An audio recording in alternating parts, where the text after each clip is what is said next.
Slay.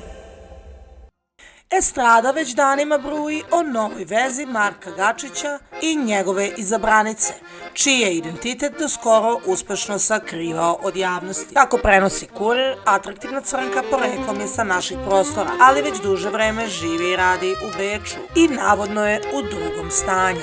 Prema navodima izvora bliskih paru, upravo je ona osvojila Gačićevo srce, dok je on još bio u bračnoj zajednici sa pevačicom Gogom Babić. Marko i njegova devojka su presrećni. To su oboje želeli. Kruna tajne ljubavi stiže za 6 meseci.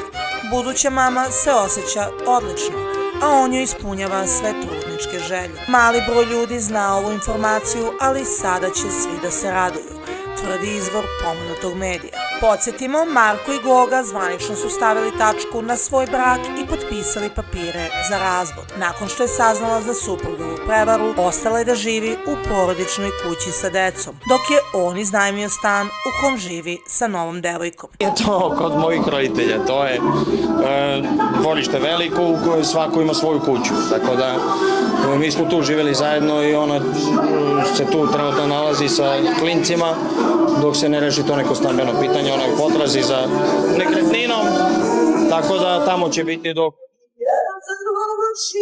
Ne znam koliko nas smetama muzika. Tako da trenutno su tamo, ali već smo potrazi za nekim nekretninama, tako da eto, to se rešava.